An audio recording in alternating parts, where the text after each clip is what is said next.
ఉన్నారు కాంగ్రెస్ అధికార ప్రతినిధి డాక్టర్ శివకుమార్ లాల్ గారు మనతో జూమ్ కాల్లో అందుబాటులో ఉన్నారు. ఇక రాజకీయ విశ్లేషకులు పాపిరెడ్డి గారు కూడా మనతో జూమ్ కాల్లో అందుబాటులో ఉన్నారు. బీఆర్ఎస్ నేత రామ్మోహన్ గారు కూడా మనతో జాయిన్ అవుతారు. ముందుగా మనం పాపిరెడ్డి గారితో మాట్లాడదాం. రాజకీయ విశ్లేషకులు పాపిరెడ్డి గారు, నమస్తే సార్. నమస్కారం. పాపిరెడ్డి గారు, గ్లోబల్ సమ్మిట్కు వేళయింది. మరి దేశ విదేశాల నుంచి ఎంతోమంది వచ్చారు పెట్టుబడులే లక్ష్యంగా. తెలంగాణ ఎంతో ప్రతిష్టాత్మకంగా తీసుకున్న ప్రభుత్వం తెలంగాణ ప్రభుత్వం మరి సక్సెస్ చేస్తూ అభివృద్ధి దిశలో దూసుకుపోవడానికి అవకాశాలు ఎక్కువ ఉన్నాయంటారా? ఇప్పుడు ఒకటి లక్ష్మీనాథ్ గారు, నేను ఒకప్పుడే ఒక సేయింగ్ అంటే ఒక విషయం ఉండే ఏంటంటే, హెన్రీ ఫోర్డ్ అని, ఫోర్డ్ ఇప్పుడు కార్లు ఇవన్నీ ప్రపంచంలో అమెరికాలో టాటా లేక పెద్ద ఇండస్ట్రియలిస్టు, ఫౌండర్ అక్కడ మొత్తం ఆటోమొబైల్ ఇండస్ట్రీ కానీ స్టీల్ ఇండస్ట్రీ కానీ. ఆయన పేరు హెన్రీ ఫోర్డ్. ఆయన ఒక మాట చెప్పింది ఏంటంటే, if we get together that is beginning, if we stay together means progress, if we work together that is success.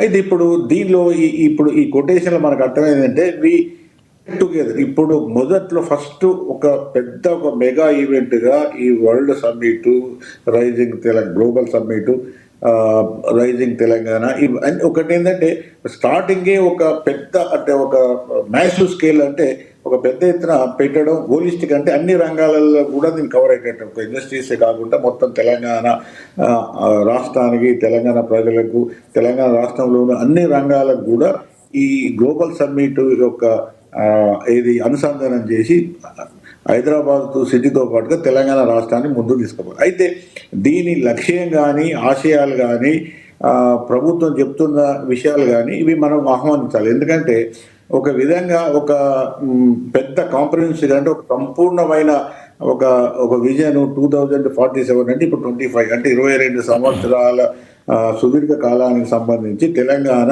భవిష్యత్తులో ఏ విధంగా ముందుకు పోవడానికి అవకాశం ఉన్నది, తెలంగాణ రాష్ట్రానికి కానీ, తెలంగాణ ఆర్థిక వ్యవస్థ కానీ, తెలంగాణ ముఖ్యంగా హైదరాబాదు మెట్రోస్ అని ఎటువంటి అవకాశాలు ఉన్నాయి, మనకున్న అవకాశాలు ఏంది, ఈ అవకాశాలను ఈ గ్లోబల్ సమ్మిట్ ద్వారా ఏ విధంగా ఎక్కువ చేసుకోవాలి. ఎందుకంటే ఇవాళ ప్రభుత్వం ఒకటి లక్ష్మీనాథ్ గారు, అందరూ కూడా ఒక విషయాన్ని మనం స్పష్టంగా అర్థం చేసుకోవాల్సింది ఏంటంటే, ఇవాళ ఒకప్పుడేమో 1980 అంటే 1980-90 వరకు కూడా ప్రభుత్వమే పెద్ద పెట్టుబడిదారు, ప్రభుత్వం ద్వారానే పరిశ్రమలు స్థాపించాలి, ప్రభుత్వమే ద్వారానే అభివృద్ధి సాధించాలన్న ఒక వ్యూహం ఉండే. కానీ అది ఎప్పుడైతే పివి నరసింహారావు ఆర్థిక సంస్కరణ చేసి అన్ని మారిన తర్వాత ఇప్పుడు పెట్టుబడులు కానీ, అభివృద్ధి కానీ, టెక్నాలజీ కానీ అంతా కూడా ప్రైవేట్ సెక్టర్ పరంగానే జరుగుతుంది. అంటే ప్రభుత్వం పెద్ద ఎత్తున అభివృద్ధి పంతాల నుంచి వెళ్ళేది తప్పుకొని అది ఎవరికైతే అభివృద్ధి ముందుకు పోతున్నారో పెట్టుబడిదారులకు కానీ, అది విదేశీ పెట్టుబడులు కానీ, దేశీయ పెట్టుబడిదారులకు కానీ ఒక సపోర్టింగ్ రోల్గా గవర్నమెంట్ పనిచేస్తుంది. కాబట్టి ఇప్పుడు ఇవాళ ఆర్థిక అభివృద్ధి తెలంగాణ రాష్ట్రంలో సాధించాలంటే గవర్నమెంట్కు పెట్టుబడులు అంతగా లేవు, పెట్టుబడులు ఎక్కువ రావాలి. అయితే ప్రైవేట్ పెట్టుబడులు కూడా రెండు రకాలు, ఒకటి దేశీయ ప్రైవేట్ పెట్టుబడులు, రెండు అంతర్జాతీయ ప్రైవేట్ పెట్టుబడులు.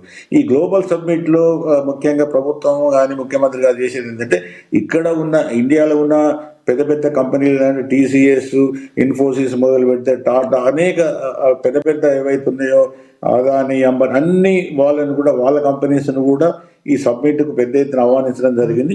అట్లాగే అంతర్జాతీయ కంపెనీస్ అన్ని కూడా, ఏది గూగుల్ నుంచి మొదలు పెడితే మైక్రోసాఫ్ట్, అమెజాన్, డెల్, అంటే all major companies in the world అంటే ఇన్వెస్టర్స్ ఎవరైతే ఉన్నారో వాళ్ళందరూ కూడా ఆహ్వానాలు పంపడం జరిగింది. అయితే ఒకటి ఏంటంటే, ఇది ఇంత పెద్ద ఆలోచనే మంచిది, దాన్ని మనం స్వాగతించాలి. ఎందుకంటే ఒక విజన్, ఒక 22 సంవత్సరాలు, 1947 అంటే మనకు స్వతంత్రం వచ్చి 100 సంవత్సరాలు లేదు, మామూలుగా కూడా పెట్టలేదు. ఈవెన్ సెంట్రల్ గవర్నమెంట్ కూడా 40 మనం దాదాపు 20 ట్రిలియన్ ఎకానమీ పెద్ద ఎత్తున మనం అభివృద్ధి చెందిన దేశంగా, అంటే ఒక విజన్, ఒక పరిపాలనకు కానీ, పరిపాలకునికి కానీ, ప్రభుత్వానికి కానీ ఒక విజన్ అంటూ ఉండాలి. ఆ విజన్ వీళ్ళు ఇప్పుడు తెలంగాణ ప్రభుత్వం కానీ, ముఖ్యమంత్రి కానీ వాళ్ళు పెట్టుకున్న విజన్ ఏంటంటే, ఇది $3 ట్రిలియన్ ఎకానమీగా మారాలి. ఇప్పుడే ఇండియాలో దాదాపు $4 ట్రిలియన్ కన్నా కొద్దిగా ఎక్కువ ఉన్నది. అటువంటిది ఒక రాష్ట్రం $3 trillion అంటే అది నిజంగా సాధించరా అది ఎంతవరకు వాళ్ళు విజయవంతం అవుతారు అనేది అదొక డిబేటబుల్ ఇష్యూ, అదొక పాయింట్.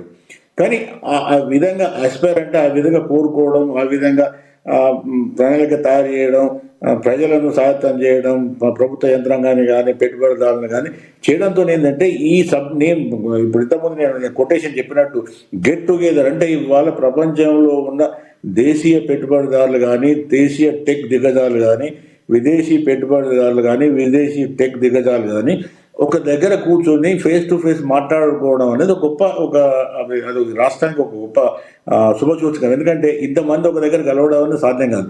ఇవాళ మీరు పేపర్లు చూస్తే కేటీఆర్ కూడా దిగొచ్చి ఏమంటే ఇది మోడల్తోని కాకుండా చేతులలో విజయవంతం చేయండి అంటే ఈవెన్ టిఆర్ఎస్ గవర్నమెంట్ ఒకటి భారతదేశం వాళ్ళు కూడా ఇవాళ మీరు పాపిరెడ్డి గారు నా వాయిస్ వినబడుతుందా? ఒకటి, రాష్ట్రంలో తెలంగాణ రాష్ట్ర ప్రజల అభివృద్ధి లక్ష్యంగా రాజకీయాలు చేసే రోజు అసలు వస్తుందంటారా? ఎందుకంటే అది క్రెడిట్ బీఆర్ఎస్కి వెళ్తుందా, బీజేపీకి వెళ్తుందా, కాంగ్రెస్కి వెళ్తుందా, మరే ప్రాంతీయ పార్టీకి వెళ్తుందా? ఇలా కాకుండా ఒక రాష్ట్ర ప్రయోజనాల కోసం చేస్తున్నప్పుడు అన్ని రాజకీయ పార్టీలు ఏకతాటిపై నిలబడి ఏ రకంగా అయితే తెలంగాణ సాధించడంలో అన్ని ఏకతాటిపై నిలబడ్డాయో అభివృద్ధి దిశలో కూడా వెళ్ళేటప్పుడు అన్ని రాజకీయ పార్టీలు అలా చేస్తాయని మీరు నమ్ముతున్నారా? ఎందుకంటే ఒక పక్క గ్లోబల్ సమ్మిట్ జరుగుతుంది, ఇలాంటి టైంలో బీజేపీ కొన్ని విమర్శలు చేస్తుంది ప్రభుత్వం మీద. ఎలా చూడాలంటారు దీన్ని? ఇప్పుడు ఒక విషయం గత కూడా మీరు ఇదే ప్రశ్న అడిగారు. ఇది రాజకీయ పార్టీలు సహజంగానే ఒక అధికార పార్టీ మీద ప్రతిపక్షంలో ఉన్న పార్టీలు విమర్శించడం సహజమే. అది పెద్ద మనం ఒక పెద్ద సీరియస్ ఇష్యూగా మనం తీసుకోవడం కూడా అవసరం లేదు. ఎందుకంటే ఇవాళ అభివృద్ధి ఇప్పుడు మోడీ గారు భారతదేశం అభివృద్ధి కావాలని కోరుకుంటున్నారు. మోడీ గారు భారతదేశం అభివృద్ధి అన్నప్పుడు రాష్ట్రాల అభివృద్ధి అయితేనే కదా కేంద్రం కానీ దేశం కానీ అభివృద్ధి అయ్యేది. ఇప్పుడు తెలంగాణ ఒక ఇంపార్టెంట్ స్టేటు. ఈ తెలంగాణ కూడా పెద్ద ఎత్తున డెవలప్ అయితే ఒక విధంగా భారతదేశం కూడా అభివృద్ధిలో ఒక ముఖ్యమైన పాత్ర ఉంటుంది. భారతదేశం కూడా కొంత మేరకు ముందుకు పోతుంది. కాబట్టి కేంద్రం కానీ, అపోజిషన్ పార్టీస్ కానీ, లేకపోతే అధికార పార్టీ, కాకపోతే ఇక్కడ అధికార పార్టీకి ఒక బాధ్యత ఏమున్నదంటే అధికార పార్టీ సాధ్యమైనంత వరకు